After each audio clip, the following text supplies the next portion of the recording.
তো চলো আজকে আমরা শুরু করবো কি দিল্লি সুলতানাতের বিভিন্ন পরীক্ষা আসা বিগত বছরের প্রশ্নের পার্ট 2 আছে শুরু করবো। তো এটাই হবে লাস্ট পার্ট। তো চলো শুরু করে যাক।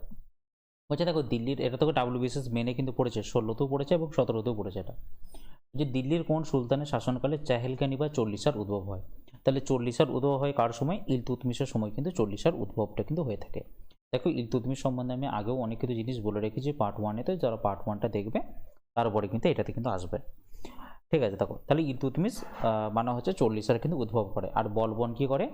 চল্লিশার ক্ষমতার কিন্তু একদম পুরোপুরি অবলুপ্তি ঘটিয়ে দেয়, চল্লিশাকে বন্ধ করে দেয়। এটা অবলুপ্তি ঘটায়। আচ্ছা, রাজিয়া কে ছিলেন? রাজিয়া ছিলেন ইলতুৎমিশের মেয়ের নাম ছিল রাজিয়া, যিনি কি ছিলেন প্রথম ডেমোক্রেটিক্যালি ইলেক্টেড একজন সুলতান। ঠিক আছে, মানে জনগণের দ্বারা তিনি কিন্তু ইলেক্টেড হয়েছিলেন ডেমোক্রেটিক্যালি। আচ্ছা, আলাউদ্দিন খলজি সম্বন্ধে তো অনেক কিছু বলে দিয়েছি। ঠিক আছে, তো আর কিছু ব্যাপার কিছু নেই এটাতে। তো চলো এবার নেক্সট প্রশ্নে যাই আমরা। আচ্ছা চলো, দিল্লির সুলতানি যুগে 3 ধরনের মুদ্রা তঙ্কা, সাজকানি এবং জিতল যথাক্রমে যে ধাতু দ্বারা তৈরি। ঠিক আছে, যথাক্রমে যে ধাতু দ্বারা তৈরি, তো সেটা কি? ওকে, তাহলে এটা বলো তো কি হবে। তাহলে দেখো একটা কথা বলি তোমাকে, এই যে দেখো তঙ্কা, ঠিক আছে, সাজকানি এবং জিতল, এগুলো অ্যাকচুয়ালি তৈরি হচ্ছে তোমার রূপো এবং তামা দিয়ে তৈরি। ঠিক আছে, রূপা এবং তামা দিয়ে তৈরি এগুলো। আচ্ছা চলো, নিম্নলিখিত কোন জুটিটি সঠিক নয়? দেখো ফিরোজ শাহ তুগলক নিজস্ব আত্মজীবনী লিখেছিলেন, সেটা হচ্ছে কি ফুতুয়াতে ফিরোজ শাহী। ঠিক আছে, জিয়াউদ্দিন বারেনি কি লিখেছিলেন? দেখো জিয়াউদ্দিন বারেনি লিখেছিলেন তুজুকি ফিরোজ শাহী লিখেছিলেন, সরি তুজুকি বলছি, তারিকি ফিরোজ শাহী লিখেছিলেন, জিয়াউদ্দিন বারেনি, যেটা তখন নিচেতে লেখা রয়েছে। কিন্তু কিতাব উল রাহেলা এই বইটা লিখেছে কি? লিখেছে কিন্তু এটা ইবন বতুতা লিখেছে, এটা ইবন বতুতা। তাহলে দেখতেই পাচ্ছ অপশন বিটাতেই তোমার কিন্তু ভুল হয়ে গেল, তার মানে সেটাই হচ্ছে রাইট অ্যান্সার। আর মিনহাজুস সিরাজ লিখেছেন কে? তবাকতি নাসিরি। এরপর দেখো তারিকি ফিরোজ শাহী গ্রন্থে কাদের কাদের সম্বন্ধে বলা আছে। এখানে বলা আছে কিন্তু বলবন এবং কি ফিরোজ শাহ তুগলক, বলবন এবং ফিরোজ শাহ তুগলক সম্বন্ধে কিন্তু এখানে বলা রয়েছে। ঠিক আছে, আচ্ছা নেক্সট হলো, বলছে the success of Muizuddin Mohammad Ghori India was the consumption of a process which extended over the whole of 12th century. তাহলে এই পর্যবেক্ষণটি করেছিলেন কে? এই পর্যবেক্ষণটি করেছিলেন, মনে রাখবে, এবি হাবিবুল্লাহ। এটা মনে রাখা ছাড়া আর কোনো কিছু অপশন নেই। নেক্সট দেখো, নিম্নলিখিত কোন দিল্লি সুলতানের অধীনে মালিক কাফুর সেনাপতি ছিলেন? দেখো মালিক কাফুর সেনাপতি ছিলেন কার আমলে? এটা তো অবভিয়াসলি জানো, সেটা হচ্ছে কি আলাউদ্দিন খলজি। আচ্ছা, মালিক কাফুরের আর একটা কি নাম ছিল জানো? মালিক কাফুরের আরেকটা নাম ছিল হচ্ছে হাজার দিনার। ঠিক আছে, মালিক কাফুরের আরেকটা নাম ছিল কি? হাজার দিনার। ওকে, আর মোহাম্মদ বিন তুগলকের আসল নাম কি? মোহাম্মদ বিন তুগলকের আসল নাম হচ্ছে জুনা খান। ঠিক আছে, তিনি কি আবিষ্কার করেছিলেন? টোকেন কারেন্সি চালু করেছিলেন। তিনি তার রাজধানী কোথা থেকে স্থানান্তর করেছেন? দিল্লি থেকে দেবগিরিতে কিন্তু স্থানান্তরিত করেছিলেন। জালালউদ্দিন খলজি কি বলতো? খলজি বংশের প্রতিষ্ঠাতা হচ্ছে কে? জালালউদ্দিন খলজি, এটা হচ্ছে প্রতিষ্ঠাতা। আর ঔরঙ্গজেব সম্বন্ধে কি বলবো? ঔরঙ্গজেব ছিলেন কে? শাহজাহানের ছেলে ছিলেন ঔরঙ্গজেব। ঠিক আছে, আর ঔরঙ্গজেব কি ভালো বাজাতে পারতেন বলতো? ঔরঙ্গজেব ভালো বীণা বাজাতে পারতেন, বীণা বাজাতে পারতেন। আচ্ছা চলো নেক্সট, বলছে নিম্নলিখিত কোনটি আমির খসরুর লেখা নয়? তাহলে আমির খসরুর লেখা নয় হচ্ছে জুজুকি তৈমুরি, এটা কিন্তু আমির খসরুর লেখা নয়। বাকিগুলো দেবুল কিসলি, কিরণুর সাদাইন, নুহ সিপি, ঠিক আছে, এগুলো সব কিন্তু আমির খসরুর লেখা। আর আমির খসরু সম্বন্ধে বলে রাখি, এনাকে বলা হয়ে থাকে ভারতের তোতা পাখি বলা হয়ে থাকে, ভারতের তোতা পাখি বলা হয়ে থাকে। হ্যাঁ, আর ইনি কিন্তু টোটাল 7টা রাজা, ঠিক আছে, টোটাল 7টা রাজার আন্ডারে কিন্তু তিনি ছিলেন। আচ্ছা এবার দেখো তুজুকি তৈমুরি, এটা তা কার লেখা? তাহলে এইটা কিন্তু তৈমুর লংয়ের আত্মজীবনী। ঠিক আছে, তৈমুর লংয়ের কিন্তু আত্মজীবনী এটা। নেক্সট দেখো, নিম্নলিখিত কোন সুলতান মঙ্গলদের মতো দশমিক পদ্ধতিতে সৈন্যবাহিনী গঠনের চেষ্টা করেছিলেন? সেটা রাইট অ্যান্সার হচ্ছে কিন্তু আলাউদ্দিন খলজি। তো আলাউদ্দিন খলজি কিন্তু মনে রাখবে একটা কিন্তু স্থায়ী সৈন্যবাহিনী কিন্তু তৈরি করেছিল, একদম স্থায়ী সৈন্যবাহিনী তৈরি করেছিল, তাই না? আর নগদে বেতন দেওয়ার ব্যবস্থাও কিন্তু চালু করেছিল। আচ্ছা এবার দেখো ফিরোজ শাহ তুগলক সম্বন্ধে কি বলবো? ফিরোজ শাহ তুগলক সম্বন্ধে যদি বলা যায় অনেক কিছু বলা যাবে। তিনি হচ্ছে কি যমুনা খাল খনন করেছিলেন, হ্যাঁ, তারপর হচ্ছে কতগুলো শহর তিনি তৈরি করেছিলেন, যৌনপুর, ফিরোজপুর, এই শহরগুলো তিনি তৈরি করেছিলেন, কিছু দাতব্য চিকিৎসালয় তৈরি করেছিলেন। এগুলোই ফার্স্ট পার্টে তো অনেক কিছু বলে রেখেছি। আচ্ছা, গিয়াসউদ্দিন বলবন সম্বন্ধে যদি বলা হয়, গিয়াসউদ্দিন বলবনের সময় কে বাংলা থেকে কে আক্রমণ করেছিল? এই প্রশ্নটা কিন্তু পরীক্ষায় পড়ে থাকে কিন্তু গিয়াসউদ্দিন বলবন সম্বন্ধে। তাহলে তোমাদের দেবে আগের বারই আমি বলেছিলাম যে গিয়াসউদ্দিন বলবনের সময় কি আক্রমণ করেছিল বাংলার শাসনকর্তা, সেটার নাম হচ্ছে কি তকগ্রিল খাঁ। তকগ্রিল খাঁ মানে আক্রমণ করেছিল তকগ্রিল খাঁ। আচ্ছা, বলবন নিজেকে কি ঈশ্বরের ছায়া বলতো, তাই না? ঈশ্বরের ছায়া বা জিলে আল্লাহ বলতো, জিলে আল্লাহ। আচ্ছা, আর একটা হচ্ছে গিয়াসউদ্দিন বলবন সম্বন্ধে রক্ত ও লৌহ নীতি। ঠিক আছে, রক্ত ও লৌহ নীতি। বাকিগুলো আমি আগের ভিডিওতে বলে দেওয়া হয়ে গেছে। ঠিক আছে, রক্ত ও লৌহ নীতি কিন্তু তিনি শুরু করেছিলেন। সিজদা, পাইবস এগুলো সব কিছু বলে দিয়েছিলাম। আচ্ছা, তারপর হচ্ছে দেখো মোহাম্মদ বিন তুগলক। দেখো মোহাম্মদ বিন তুগলক সম্বন্ধে তো অনেক কিছুই বলেছি আমি আগে তো। ঠিক আছে, আরও কয়েকটা আমি দেখো আরও তোমাদের সাথে আরেকবার আলোচনা করে নিচ্ছি।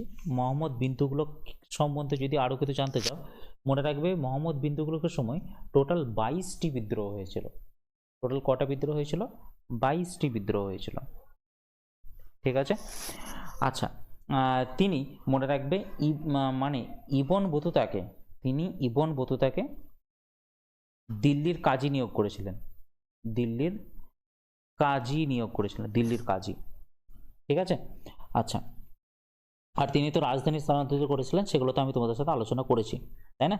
আর একটা যদি বলে যে পেপার কারেন্সিকে চালু করে, পেপার কারেন্সি, পেপার কারেন্সিও কিন্তু মোহাম্মদ বিন তুগলক চালু করে কিন্তু। ঠিক আছে, পেপার কারেন্সি। আচ্ছা, যদি বলা হচ্ছে তার কোথায় মৃত্যু হয়, মনে রাখবে সিন্ধুর থাট্টা অঞ্চলে তার মৃত্যু হয়। সিন্ধুর থাট্টা অঞ্চলে, থাট্টা অঞ্চলে তার কিন্তু মৃত্যু হয়। ওকে, আচ্ছা, আর যদি এর সম্বন্ধে যদি কিছু বলা যায়, হ্যাঁ, আর একটা মনে রাখবে সুলতানি যুগের ক্যারাভান বলা হয়। এনাকে কি বলা হতো? সুলতানি যুগের ক্যারাভান বলা হয়ে থাকে, সুলতানি যুগের ক্যারাভান। ওকে, আচ্ছা, আর আর হ্যাঁ, আর একটা মনে রাখবে তিনি তিনি কিসে অংশগ্রহণ করতেন, মানে মনে রাখবে তিনি কিন্তু হিন্দুদের হোলিতে, ঠিক আছে, তিনি হোলিতে কিন্তু অংশগ্রহণ করতেন, হোলিতে অংশগ্রহণ করতেন, হোলি হোলি খেলা যেটা, রং টং খেলা যেটা, সেটাতে অংশগ্রহণ করতেন। আর একটা মনে রাখবে কিছু জৈন পণ্ডিতের নাম পড়ে এখান থেকে, যে মোহাম্মদ বিন তুগলকের সময় কি কি জৈন পণ্ডিত ছিল। একটা মনে রাখবে জিন প্রভাসুরি, জিন প্রভাসুরি। ঠিক আছে, একটা হচ্ছে জিন প্রভা, আর একটা হচ্ছে রাজশেখর। ঠিক আছে, আর একটা হচ্ছে কি রাজশেখর। ঠিক আছে, রাজশেখর। ওকে, চলো নেক্সট। এরপরে দেখো বলেছে দিল্লির প্রথম সুলতান যিনি নিয়মিত মুদ্রা প্রচলন করেন এবং দিল্লিকে তার রাজধানী ঘোষণা করেন। তো এটা রাইট হচ্ছে কি ইলতুৎমিশ। ঠিক আছে, আর আলম শাহ কে ছিল? আলাউদ্দিন আলম শাহ যদি বলা হয়, ইনি ছিলেন কিন্তু মনে রাখবে আগে জানানো নাসিরুদ্দিন মাহমুদটা কি ছিলেন? তো নাসিরুদ্দিন মাহমুদ ছিলেন কি তোমার তুগলক বংশের শেষ রাজা। তুগলক বংশের শেষ রাজা ছিলেন হচ্ছে কি তোমার হচ্ছে নাসিরুদ্দিন মাহমুদ তুগলক। আর আলাউদ্দিন আলম শাহ হচ্ছে মনে রাখবে সৈয়দ বংশের, সৈয়দ বংশের শেষ রাজা, শেষ রাজা। আচ্ছা, ইলতুৎমিশ কে ছিলেন? দাস বংশের প্রতিষ্ঠাতা, মানে মানে অ্যাকচুয়াল প্রতিষ্ঠাতা, মানে প্রকৃত প্রতিষ্ঠাতা, প্রকৃত প্রতিষ্ঠাতা। আর বলবন তো জানোই, বলবন হচ্ছে কি যে হচ্ছে বলবন বারিদ নামক একটা গুপ্তচর কিন্তু করেন, তাই না? আচ্ছা, দেওয়ানি আর্জ, দেওয়ানি আর্জ চালু করেন, এটা হচ্ছে বলবন, দেওয়ান ই আর্জ, এটা একটা কি সামরিক বিভাগ এটা, তাই না? আচ্ছা, চলো, বলছে দেখো যে সুলতান খলিফার কর্তৃত্ব অস্বীকার করেছিলেন, খলিফার কর্তৃত্ব অস্বীকার করেছিলেন, তাহলে এটা রাইট অ্যান্সার কি হবে বলো? খলিফার কর্তৃত্ব মানে অস্বীকার করেছিলেন, তো এটা রাইট অ্যান্সার হবে কি মোহাম্মদ বিন তুগলক। কিন্তু মোহাম্মদ বিন তুগলক প্রথমে করলেও পরবর্তীকালে কিন্তু খলিফার কর্তৃত্ব কিন্তু স্বীকার করেছিলেন পরবর্তীকালে, লাস্টের দিকে। ঠিক আছে, তো এরা কিন্তু করেছিলেন, গিয়াসউদ্দিন তুগলক, কুতুবউদ্দিন মুবারক, আলাউদ্দিন খলজি, এগুলো সবাই করেছিলেন, এগুলো নিয়ে কোনো কিছু ব্যাপার নেই। চলো নেক্সট প্রশ্নে যাই। বলছে লোদি বংশের প্রতিষ্ঠাতা কে? তাহলে লোদি বংশের প্রতিষ্ঠাতা হচ্ছে কিন্তু বহরুল লোদি। ঠিক আছে, আচ্ছা, দৌলত খাঁ লোদি কে ছিলেন? দৌলত খাঁ লোদি ছিলেন কিন্তু পাঞ্জাবের শাসনকর্তা ছিলেন, পাঞ্জাবের শাসনকর্তা। তো ইনি কি করেছিলেন? ইনি হচ্ছেন মানে বাবরকে আহ্বান দিয়েছিলেন ইন্ডিয়াতে অ্যাটাক করার জন্য বা ইব্রাহিম লোদিকে সরানোর জন্য, বাবরকে তিনি আমন্ত্রণ জানিয়েছিলেন। দিয়ে কি হয়েছিল? ইব্রাহিম লোদির সাথে 1526 সালে বাবরের সাথে যুদ্ধ হয়। কি যুদ্ধ হয়? প্রথম পানিপথের যুদ্ধ, প্রথম পানিপথের যুদ্ধ হয়। আর সিকান্দার লোদি কি? সিকান্দার লোদি এর নাম হচ্ছে কি নিজাম শাহ, এর আসল নাম হচ্ছে নিজাম শাহ। তিনি কি গুলরুকি ছদ্মনামে কবিতা লিখতেন। আর গজ ই সিকান্দার নামক একটা গজ ই সিকান্দার নামক একটা কি পরিমাপ পদ্ধতিও তিনি কিন্তু আবিষ্কার করেন। আর বহুলুল লোদি কি লোদি বংশের প্রতিষ্ঠাতা। আর লোদি বংশ কি মনে রাখবে একটা কিন্তু আফগান বংশ, ঠিক আছে। বাকি দিল্লির যতগুলো আছে সব কিন্তু তোমার এ বংশ, জাস্ট তুর্কি বংশ, বা এই শুধুমাত্র লোদিটাই কিন্তু আফগান বংশ। তারপর চলো নেক্সট বলছি পৃথিবীরাজ চৌহান তরাইনের দ্বিতীয় যুদ্ধে কার কাছে পরাজিত হন। তাহলে পরাজিত হন কার কাছে, মোহাম্মদ ঘুরির কাছে। কিন্তু মনে রাখবে শুধুমাত্র পৃথিবীরাজ চৌহান নয়, এটা হচ্ছে কি তৃতীয় পৃথিবীরাজ চৌহান, এক্স্যাক্ট যদি বলতে তৃতীয় পৃথিবীরাজ চৌহান। এটা কত সালে হয়েছিল, 1192 সালে হয়েছিল তোমার দ্বিতীয় তরাইনের যুদ্ধ। আর যদি বলে প্রথম তরাইনের যুদ্ধ কত সালে হয়েছিল, সেটা কিন্তু 1191 সালে। আর যদি বলা হয় তৃতীয় তরাইনের যুদ্ধ কত সালে হয়েছিল, তৃতীয় তরাইনের যুদ্ধ হয়েছিল কিন্তু 1215 সালে। কার সাথে কার হয়েছিল, ইলতুৎমিশের সাথে, ইলতুৎমিশের সাথে, ঠিক আছে। ইলতুৎমিশের সাথে কার হয়েছিল, তোমার তাজউদ্দিন ইলদুজ, তাজউদ্দিন ইলদুজের সাথে কিন্তু হয়েছিল, ঠিক আছে। আর গজনী সুলতান মামুদ তো জানো, কুতুবুদ্দিন আইবক সম্বন্ধে অনেক কিছু আমি বলে দেওয়া হয়ে গেছে। 2.5 দিন কা ঝোপড়া তৈরি করেছিলেন, সব কিছু তৈরি করেছিলেন। আর ইলদুজ তো এক্ষুনি আমি বলে দিলাম। তো চলো নেক্সট প্রশ্নে চলো। বলছে আলাউদ্দিন খলজি সেনাপতিদের মধ্যে কে যুগের রুস্তম বা শ্রেষ্ঠ বীর হিসেবে পরিচিত। দেখো এটা আমি আগের ভিডিওতে আমি বলে দিয়েছিলাম। তো যুগের শ্রেষ্ঠ ছিলেন কে, জাফর খাঁ, জাফর খাঁ। আর মালিক কাফুর কে ছিলেন, মালিক কাফুর এর নাম ছিল কি হাজার দিনার নামেও কিন্তু পরিচিত ছিল, ঠিক আছে। আর গাজী মালিক কার নাম, গাজী মালিক হচ্ছে কি গিয়াসউদ্দিন তুগলক, গিয়াসউদ্দিন তুগলক।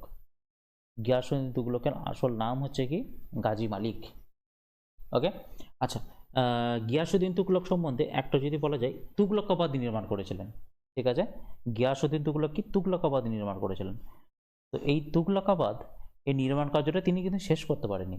তো এই নির্মাণ কার্যটা শেষ করেছিলেন কিন্তু মোহাম্মদ বিন তুগলক, ঠিক আছে, মোহাম্মদ বিন তুগলক।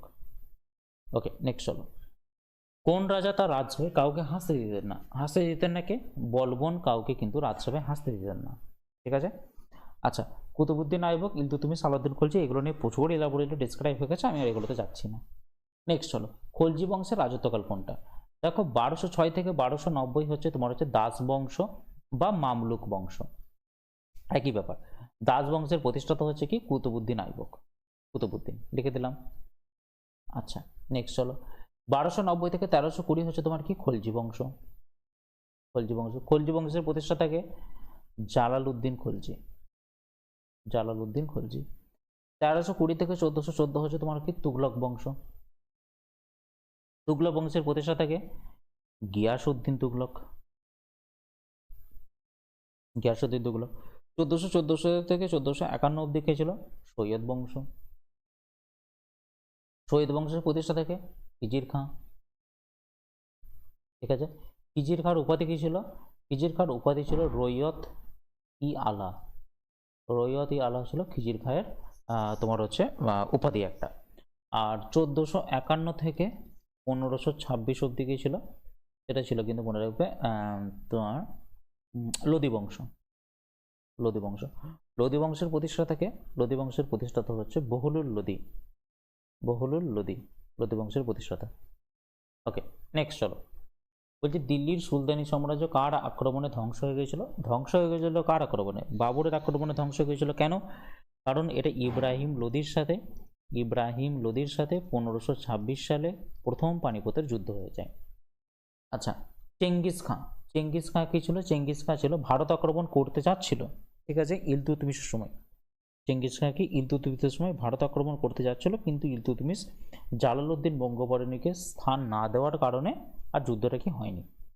আচ্ছা নাদির শাহ কি, নাদির শাহ হচ্ছে 1739 সালে ভারত আক্রমণ করেছিল, কার সময়তে, তখন মুঘল রাজা ছিলেন কিন্তু মোহাম্মদ শাহ, ঠিক আছে, মোহাম্মদ শাহ, ঠিক আছে, যিনি কি রঙ্গিলা বাদশাহ নামেও কিন্তু পরিচিত ছিলেন, রঙ্গিলা বাদশাহ এই নামেও তিনি কিন্তু পরিচিত ছিলেন। আর তৈমুর তো জানো, তৈমুর লং, ঠিক আছে।